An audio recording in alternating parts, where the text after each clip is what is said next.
One of my SMART goals that I have for myself during finals is to give myself positive affirmations, especially when I feel like giving up, because sometimes I can stress myself out, but I know at the end of the day that I'm worth more than just my grades. So a SMART goal I have to stay resilient is probably to sleep early.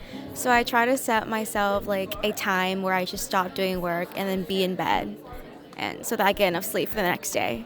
A SMART goal that I have for the remaining part of my semester is to go outside purposefully at some point during the day, once a day.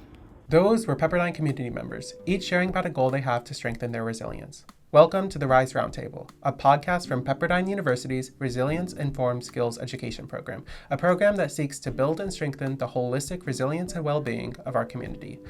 Here, there is no head at the table, everyone has a seat, and every story matters. Join us as community members share their unique journeys of resilience, celebrating the paths that connect us all. Today, senior Daniela Lopez and junior Sam Roser sat at the RISE Roundtable to discuss a challenge they took upon themselves over the summer to enhance their new resilience skills.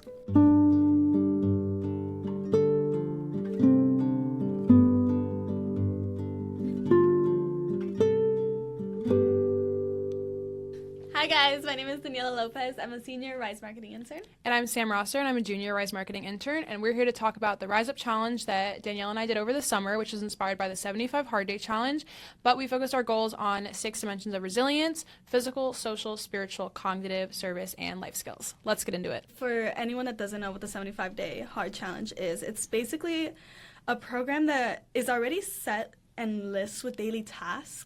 And that's where we kind of wanted to do our own twist for it, because we were like, there's no way. Like, to give example, it's like 2 45-minute workout, 1 inside, outside, and all this stuff. Yeah. And why do you think we wanted to do this? I think kind of giving us some structure and kind of plan to be resilient over the summer. And I think we're trying to, I remember we were sitting down and having a marketing meeting, and we were trying to think of like content for over the summer, because we kind of were trying to brainstorm about what we could do and like post on the Instagram.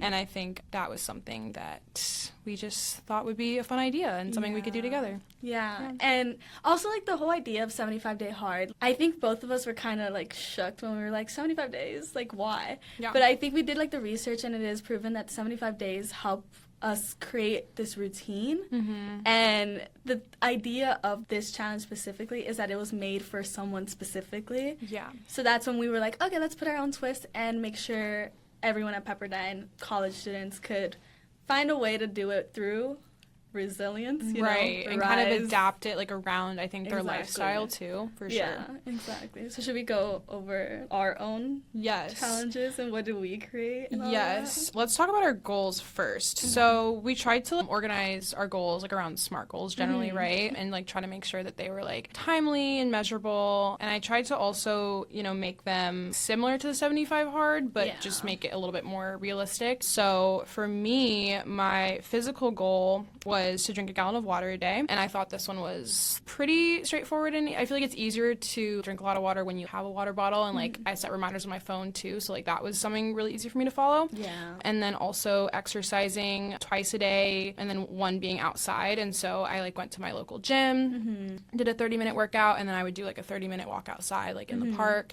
I feel like that was like pretty easy too. I think like all like the physical goals were probably easier for me than service or like something where I like I think I'd actually have to think outside of like my daily routine, right? And then I also had meditating for 15 minutes a day, which was my spiritual goal. And then my social was making time for others, like doing an activity. So whether it was like call a friend or going to lunch, or I did like family games, like game night, and then performing an act of kindness for a friend or loved one. So I baked cookies one time for my neighbors, or I wrote encouraging notes around my house. And then my technology management one was reducing screen time, which was probably the hardest, because over the summer you like have so much time in your hands that it's really hard to not be on your phone. Oh yeah, for sure. I think for that, I'll talk into mine as well, but for limited screen time I had to kind of adapt after the first week because I was like, oh no, this is not gonna work. Especially because it was summer. It's like, what else can we do? Exactly. Like you're laying in bed, you're scrolling, like And that's exactly why we wanted to create this challenge. And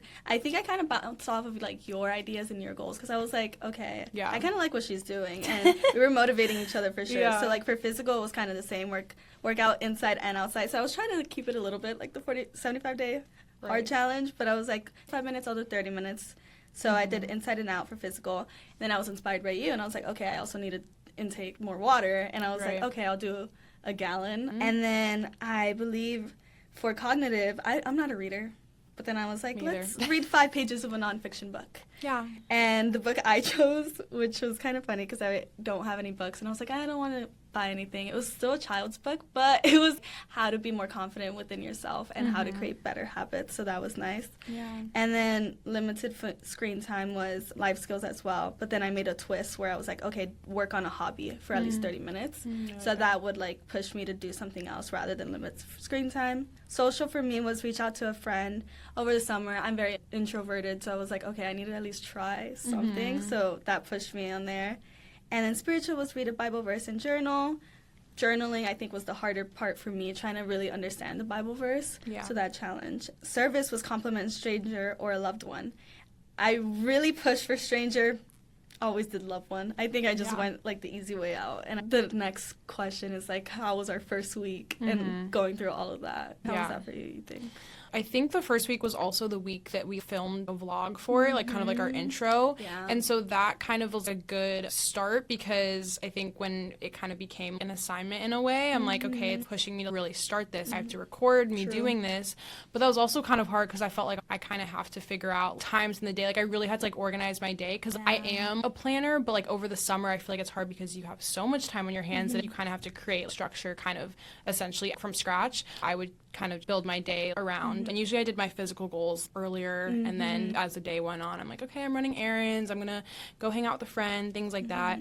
But I think overall the first week went really well, and I think it probably, I think I saw, I don't know about you, but I saw a little bit of a trend, like where I think it got progressively harder as summer went on. I think the first couple weeks I was like, all right, we're in it, we're on motivated. I was motivated, I was like, I got a plan, and then I think it just kind of slowly, some parts I kind of had to adapt, and I was less motivated in some areas, or there were some days I didn't want to go to the gym. Yeah. And I was just like, you know what, like some of them I did at-home workouts and tried to adapt there. But how about you? How was the first week? No, I think it was the exact same thing. I think the whole more trying to make sure that I'm creating a good video so people can see like you could do this, like that was a big thing for us too. It's not only we want to do it for ourselves, we want to encourage other people on our Instagram to push yourself and do that. And I think that's what motivated me as well. But once the first week kicked in, I was like, okay, some of these goals are not as realistic, they're not as smart, so maybe I should go back and reinvent them. And that's what I did exactly after talking to you a little bit and seeing how you were doing. I think I really wanted to challenge myself to keep trying like to do the goals to the best way possible, and it was quick to me that it was not gonna be easy. Do you think you experienced any unhelpful or irrational thoughts while doing this? How would you say like you bounced back from those? I think for sure, because I really wanted to do the service one to give a stranger a compliment more. And I used to just get into my head. First week, I did it once out of the 7 days. And I just relied on giving compliments to my family and loved ones. And I was just getting in my head. I was like, oh, no, they're going to think weird of me. They're going to be like, why is she talking to me? I was just overthinking. And I had to get over it because I realized certain times I would be in certain places where I wouldn't be there again. So I'm like, I'm not going to see them again. Yeah. There's a lot of people around here. I think giving them a compliment is not going to hurt their day. Right. Especially if it's genuine. Like, I don't want to just give some stranger a random compliment. Like, I was being very intentional and genuine. I was just fearing what they would think of me. So I had to get over the fact of, is it weird if some stranger's talking to me? And just do it. Let me ask you this. Do you feel like when a stranger compliments you, how do you feel? Exactly. Like, you, because it makes me like, I'm like, oh my God, they noticed something, or if it's like something like completely random. So I think honestly, most people like see it as something really positive. And I know what you mean. Sometimes it can be like, oh, like not really know you, but I feel like intend it as like, you know, you're smiling at them, and I think it's something that can really make someone's day. I was getting my dad a Father's Day gift, and it's in the video on social media. I was at Adidas in Century City, and I was walking around trying to find a gift for my dad, and I was like, okay, I don't know if I should like do it now or later. And then I was buying the gift, and I saw the girl's nails. And in my head, it took me such a while. I looked at the nails, and I was like, oh my gosh, this would be like the perfect compliment, perfect timing too, because I'm like, I genuinely like her nails. And then it just took me a while and whatever. And then they had to switch the sizes and everything. And I was like, okay, I'm not going to do it. It's too much. And then I think she was just being more open because of the whole situation. I needed to get something. So then I was like, okay, this is giving me more time to think about it and to tell myself it's not that big of a deal. And I just told her nails look cute, and then she was like, oh, thank you. Like, she told me like she just got them done for some occasion and everything. And that's when I was like, see, it's not that bad. I'm not gonna be here again in a while. I'm not gonna see her again. But she genuinely thought it was like super sweet, and she talked to me about it. And I think that goes to show little things like that do a lot for someone's day. Did you feel like you stayed true relatively to your plan, or did you feel like you had to adjust some of these goals? I think I for sure had to adjust. Like I said, literally the first week, I was like, oh, screen time. Right. It's 4 summer. hours. I think we both did 4 hours, right? 4 hours a day. Yeah. I think some days, yes. I think it was hard because I think I framed it at first when I did it. I was like, okay, 4 hours a day total. But then I did it, to social media because I think like I was still working for RISE over the summer. As well as kind of doing other jobs that like involved me being on my computer. And so I was like, okay, it's kind of going to be hard for me to limit 4 hours, like including work. So I was like, let me just limit it to social media. I put a time limit on like every app except for messages and emails. And it started out really well where I wouldn't be tempted, but then there would be times that I'm like, click that ignore button, you know, like maybe just let me check here. I think because of this challenge, I still have the time limit on TikTok. Do I ignore it? Maybe, but because of the summer, I have been more cautious with my screen time with TikTok. Yeah. Because TikTok, I feel like, is the most addictive social media for me, for anyone at this point. So I think that's something that I still have carried through because it was like, I can't be on TikTok for more than an hour. Like, why? Especially when we're busy. So yeah, for sure. The time limits were helpful and everything. I think for me, especially over the summer, I said you have so much time in your hands. Finding ways to not be on my screen. For instance, when I go for walks, I would have my headphones in, usually listening to music, and sometimes I'd be tempted to be on my phone as I'm walking. But I think as soon as I put my phone away, and I'm like, okay, I'm not going to be on my phone, intentionally not using it when normally I would. I just felt like I already noticed, especially when I was out in nature, I could just feel less distracted. I was noticing more things around me. I felt more at peace too, because I think what kind of gets us in that complicated relationship with screens is we end up feeling we have to use it, but then while we're using it, I feel like I'm anxious. I feel like I'm constantly having to check, and so by intentionally putting it away, I felt less anxious. I felt more in touch with myself. I feel like I felt overall, I just think, better and happier. And I feel like oftentimes we go on our phones because we're bored, right? Yeah. And over the summer, usually kind of we're not doing anything, we're bored.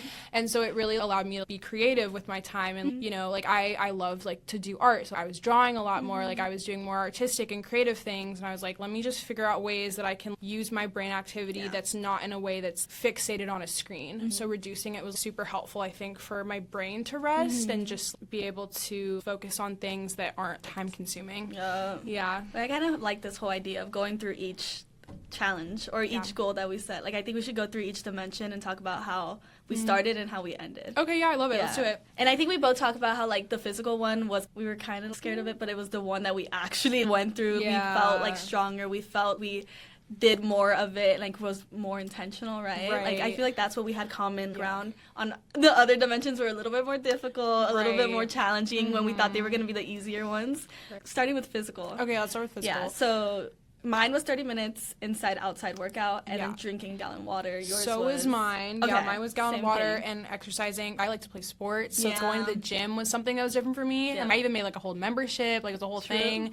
And I was like driving myself there every morning, but I was nervous because I was like, I go in there and I'm looking around like these machines. I was like, I don't know what I'm doing. So I just went on the treadmill and I was doing that, and like that was fine. But I think it was just kind of about like getting there and like taking those first steps. But I think what makes physical, I think, so much easier in a sense is because I think those are things that we do almost every day. I'm like, okay, we're walking in some way. We're we're trying to like drink water. Like I feel like those are kind of things that we try to. They're the easiest to incorporate and easiest to think about. I was like, did I drink water today? Like you feel those effects. You also feel those effects. I'm like, if I didn't move today, I feel like my body needs to move. You know. So I feel like those are like some goals that you can set pretty straightforwardly. Yeah, and I think for sure this whole challenge, what I saw in both of us is that our mindset kind of changed. Like from, physical, like I don't want to do it too. We do it every day, might as well do a little bit more of it, put more effort into it. Instead of walking to class, making sure I could wake up and walk around the track a little bit more, you know? Right, exactly. So I think that was the one thing too for me. It was like, what should I do? I started off at the gym, and I did it with my mom because both of us wanted to. So I had someone that like kept me. Really? Yeah, my mom, after I started doing it, she got a membership to the same gym too. And because I was just like, I just got the student summer membership because I was going to come back here, but she kept hers, and so she's been going now, which is great. Wait, that's so good. Yeah, she's been seeing a personal trainer, so it's good that like it influenced her to keep going. Yeah, exactly.